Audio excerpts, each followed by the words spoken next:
ನಾವಿವತ್ತು ಎಲ್ಲಿದ್ದೀವಿ ಗೊತ್ತಾ? ನಾವಿವತ್ತು third biggest pyramid of the world ಅಲ್ಲಿದ್ದೀವಿ.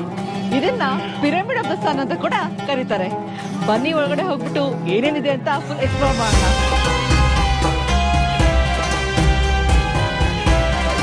ಈ ಜಾಗ ಬಂದ್ಬಿಟ್ಟು ಮೆಕ್ಸಿಕೋ ಸಿಟಿ ಒಳಗಿಲ್ಲ. ಮೆಕ್ಸಿಕೋ ಸಿಟಿಯಿಂದ ಒಂದು 50-60 ಕಿಲೋಮೀಟರ್ ದೂರದಲ್ಲಿ ಬರಬೇಕು. ಸಿಟಿಯಿಂದ ಹೊರಗಡೆ ಔಟ್ಸ್ಕರ್ಟ್ಸ್ ಅಲ್ಲಿ. ಇದು ಪಿರಮಿಡ್ ಆಫ್ ಸನ್ನು. ಹಿಂಗೆ ತಿರುಗಿದ್ರೆ ಅಲ್ಲಿ ಕಾಣಿಸ್ತಾ ಇದೆ ನೋಡಿ, ಅದೇನದು ಪಿರಮಿಡ್ ಆಫ್ ಮೂನ್. ಅದು ಪಿರಮಿಡ್ ಆಫ್ ಮೂನ್. ಅಲ್ಲಿವರೆಗೂ ನಡ್ಕೊಂಡು ಹೋಗ್ಬೇಕು. ಜನಗಳು ನೋಡಿ ಎಷ್ಟು ಜನ ಟೂರಿಸ್ಟ್ ಇದಾರೆ ಅಂತ. ಬೆಳಗ್ಗೆ 10 ಗಂಟೆ ಇನ್ನು ಎಲ್ಲರೂ ಆರಾಮಾಗಿ ಕೂತ್ಕೊಂಡು ಪಿರಮಿಡ್ ಆಫ್ ಸನ್, ಇದನ್ನ ಟೆಂಪಲ್ ಆಫ್ ದ ಸನ್ ಅಂತ ಕೂಡ ಕರೀತಾರೆ. ಅದನ್ನ ಆರಾಮಾಗಿ ಎಂಜಾಯ್ ಮಾಡ್ತಾ ಇದಾರೆ. ಸೊ ಬಂದ್ರಿ ನಾವು.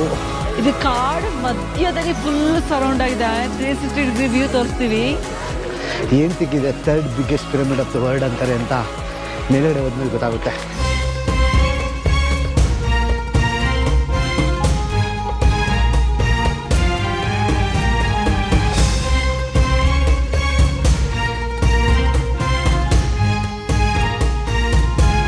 ಹೇಗಿದೆ ಚಿನ್ನು? ಸ್ಪೀಚ್ಲೆಸ್. ಹೇಗೆ ಹೇಳ್ಬೇಕು ಅಂತ ಗೊತ್ತಾಗ್ತಿಲ್ಲ. ಎಷ್ಟು ಜೆಜಾಂಟಿಕ್ ಆಗಿದೆ ಗೊತ್ತಾ? ಅಂದ್ರೆ ಬನ್ನಿ ಕೆಳಗಡೆ ಹೋಗೋಣ. ಅದು ಹತ್ರ ಹೋಗಿ ತೋರಿಸ್ತೀವಿ ಹೇಗಿದೆ ಅಂತ. ಲೋಕಲ್ ಜನ ನೋಡಿ ಎಷ್ಟು ಜನ ಇದ್ದಾರೆ ಅಂತ. ಇಲ್ಲಿ ಲೋಕಲ್ ಜನ ತುಂಬಾ ಇದ್ದಾರೆ. ಏನೇನೋ ಮಾರಕ್ಕೆಲ್ಲ ಇಟ್ಕೊಂಡಿರ್ತಾರೆ. ನಾವೆಲ್ಲ ಈಜಿಪ್ಟ್ ಅಲ್ಲಿ ಪಿರಮಿಡ್ ಆಫ್ ಗಿಜಾ ನೋಡಿದೀವಿ, one of the world wonder. ಅದನ್ನ ಹೇಗೆ ಕಟ್ಟಿದ್ದಾರೆ ಅಂದ್ರೆ ದೊಡ್ಡ ದೊಡ್ಡ ಬ್ಲಾಕ್ಸ್ ಅಲ್ಲಿ ಕಟ್ಟಿದ್ದಾರೆ.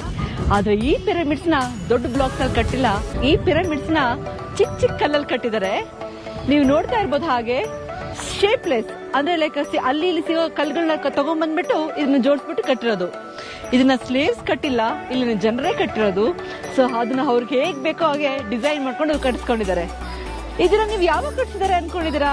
7th ಸೆಂಚುರಿ ಇಲ್ಲ ಅಥವಾ 14th ಸೆಂಚುರಿ ಇಲ್ಲ, ಅಲ್ಲ. ಈ ಪಿರಮಿಡ್ ನ ಕಟ್ಸಿದ್ದು 1st ಸೆಂಚುರಿಯಲ್ಲೇ ಈ ಪಿರಮಿಡ್ ನ ಅವ್ರು ಕಟ್ಸಿದ್ದು. ಹಾಗೆ ನೋಡಿ ಸ್ಟೆಪ್ ಬೈ ಸ್ಟೆಪ್ ಕಟ್ಸಿದ್ದಾರೆ.